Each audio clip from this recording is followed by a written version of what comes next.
اگر آپ نے ابھی تک ہمارا چینل سبسکرائب نہیں کیا تو ہمارا چینل سبسکرائب کریں اور بیل آئیکن پر کلک کریں تاکہ ہر نئی آنے والی ویڈیو آپ تک بخوبی پہنچائی جا سکے۔ آج میں آپ کو سلطنت عثمانیہ اور مغربی معاہدہ لوزان کے بارے میں بتاؤں گا جو 2023 میں پورا ہونے والا ہے۔ دوستو، ترکی دوسری جنگ عظیم کے بعد سلطنت عثمانیہ تحلیل کر دی گئی۔ مغرب کے پیدا کردہ حالات کے پیش نظر جدید جمہوری ترکی کے بانی کمال اتاترک نے مغربی طاقتوں سے 1923 میں ایک معاہدہ لوزان پر دستخط کیے تھے۔ اس معاہدے کی روح سے خلافت عثمانیہ ختم کر دی گئی تھی اور ترکی نے تینوں براعظموں میں موجود خلافت کے اثاثوں اور املاک سے بھی دستبرداری اختیار کر لی تھی۔ معاہدہ لوزان 100 سال پر محیط تھا، جو کہ دراصل ترک عوام اور مسلمانوں کے خلاف مغرب کا ایک ایسا فندہ تھا جس نے ترکی کے ہاتھوں پاؤں باندھ چاروں شانے چت کر دیا۔ 2023 میں یہ معاہدہ اپنی مدت پوری کر کے غیر مؤثر ہو جائے گا۔ معاہدہ لوزان دراصل ہے کیا اور اس کے ترکی پر کیا اثرات مرتب ہوئے اور مغربی طاقتیں 2023 آنے سے قبل ہی خوفزدہ کیوں ہیں؟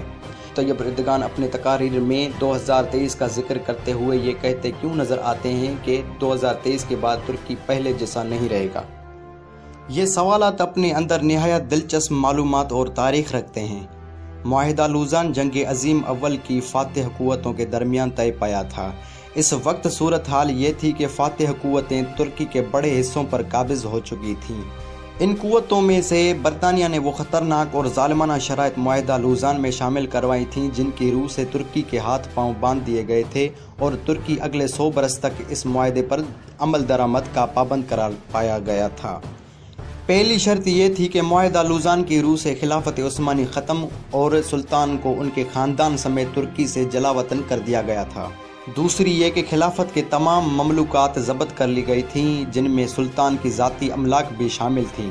تیسری، ترکی کو ایک سیکولر اسٹیٹ قرار دیتے ہوئے دین اسلام اور خلافت سے اس کے تعلق پر قدغن لگا دی گئی اور اس کا باقاعدہ اعلان کر دیا گیا۔ چوتھا یہ کہ ترکی پیٹرول کے لیے نہ اپنی سرزمین پر اور نہ ہی کہیں اور ڈرلنگ کر سکے گا اور اپنی ضرورت کا سارا پیٹرول امپورٹ کرنے کا پابند ہوگا۔ پانچویں شرط یہ تھی کہ باسفورس عالمی سمندر شمار ہوگا اور ترکی یہاں سے گزرنے والے کسی بحری جہاز سے کسی قسم کا کوئی ٹیکس وصول نہیں کر سکے گا۔ واضح رہے کہ باسفورس کی سمندری کھاڑی بحر اسود، بحر مرمرا اور بحر متوسط کا لنک ہے اور اس کی اہمیت کا اندازہ اس بات سے لگایا جا سکتا ہے کہ یہ عالمی تجارت میں ریڑھ کی ہڈی کی حیثیت رکھنے والی نہر سوئز کے ہم پلہ قرار دی جاتی ہے۔ ترک صدر طیب اردگان ایک سے زائد بار واضح کر چکے ہیں کہ 2023 کے بعد ترکی وہ ترکی نہیں رہے گا جسے یورپ کا مرد بیمار کہا جاتا تھا، بلکہ ہم اپنی زمین سے پیٹرول بھی نکالیں گے اور ایک نئی نہر بھی کھودیں گے جو بحر اسود اور مرمرا کو باہم ملا کر مربوط کر دے گی اور اس کے بعد ترکی یہاں سے گزرنے والے ہر بحری جہاز سے ٹیکس وصول کرے گا۔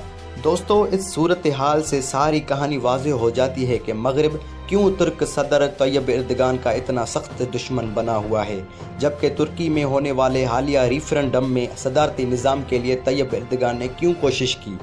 یقیناً طیب اردگان ترکی کے لیے ایک پاورفل منتظم اور صدر چاہتا ہے، کیونکہ وہ جانتے ہیں کہ 2023 میں معاہدہ لوزان غیر مؤثر ہو جانے کے بعد ترکی میں امریکی طرز پر صدارتی اختیارات سے لیس ترک فوج کا کمانڈر ان چیف اور قوم کا اعتماد رکھنے والا صدر ہونا چاہیے جو ترک قوم کو اس کا آبرومندانہ مقام دلا سکے اور امت مسلمہ کو فعال اور دیگر اقوام کے مقابل لانے کے لیے اپنا کردار ادا کر سکے، جو عالمی طاقتوں کی آنکھوں میں آنکھیں ڈال کر بات کرنے کی ہمت اور جرت رکھتا ہو۔